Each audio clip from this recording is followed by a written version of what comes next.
Between 1968 and 1972, America launched 9 human missions to the moon, 6 of which successfully touched down, allowing 12 men to walk on the lunar surface.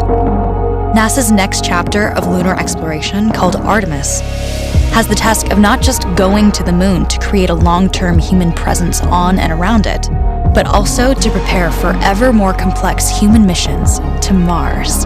In short, everything we must be able to do here, we must first do here. So, what will an Artemis mission look like? Everything is designed and tested with our most important element in mind, the astronauts. This is their deep space, human-rated spacecraft called Orion, built in 3 parts. The crew module, where up to 4 astronauts will live and work throughout the flight. The service module, with life support systems for the crew and its own engine and fuel reserves. And a launch abort system, with engines capable of pulling the crew module to safety during launch should anything go wrong. To accomplish the task of launching our crew and heavy payloads, NASA is building the Space Launch System, comprising of a cargo hold, an exploration upper stage, a massive core stage, and 2 extended solid rocket boosters. Altogether, this is the world's most powerful rocket, and it exceeds the legendary Saturn V of the Apollo era in numerous ways. Sitting on the launch pad, the entire rocket, fully fueled, weighs just over 6 million pounds, 5.2 million of which is just the fuel. Once ignited, there is no stopping what comes next. All 4 RS-25 engines and the 2 solid rocket boosters come to life, thundering our crew upwards. 2 minutes after ignition, the solid rocket boosters are spent and released. 8 minutes after launch, the core stage is depleted and separated. The upper stage fires briefly, placing Orion into a parking orbit around the Earth. Here, the crew reconfigure the spacecraft and check systems to confirm everything is ready for deep space travel.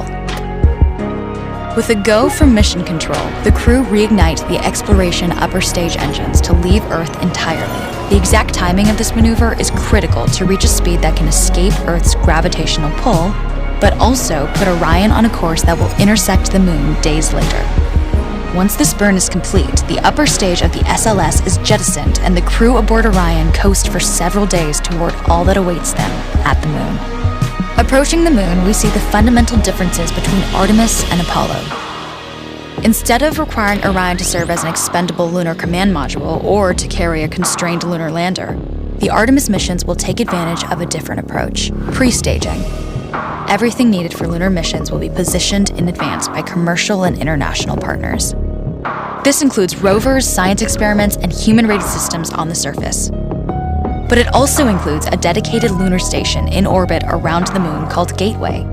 Here at this station, we can pre-stage a robust lunar lander and establish a strong communications relay. Designed with open standards, the Gateway can be expanded as new missions and partnerships develop, allowing multiple human missions on the moon at the same time and enabling ongoing science to be conducted even between human missions. The Gateway is also capable of adjusting its orbit to allow access to every part of the moon, something the Apollo missions could not do. But the real key in this approach is placing Gateway in a unique halo orbit to perfect the maneuvers needed for Mars missions. And with the growing list of commercial and international opportunities, Gateway is the ideal hub between Earth and all that lies beyond. Returning to our crew as they approach Gateway, the Orion must match the elliptical orbit of the station in order to successfully dock. Once on board, pre-selected crew members transfer to the lunar lander, while those assigned to Gateway remain on station. The lunar lander system itself is built for 3 unique steps: descending from the halo orbit of Gateway down to a low lunar orbit, descending from low lunar orbit to the surface, and once the lunar mission is complete, launching from the surface of the moon and ascending all the way back to the orbiting Gateway.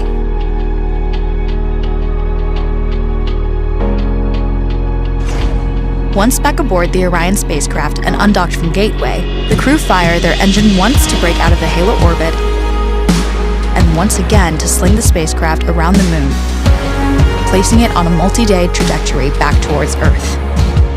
As they near the end of this journey, the service module is released, and the crew module is oriented heat shield first. Entering Earth's atmosphere at 25,000 miles per hour, the friction of air slows Orion considerably, while also subjecting it to temperatures of 5,000 degrees. With the Orion now at just 300 miles per hour, a series of parachutes uniquely tested and produced for this moment deploy, decelerating the craft to just 20 miles per hour for splashdown. With each successful mission, Artemis ushers in the next wave of men and women to explore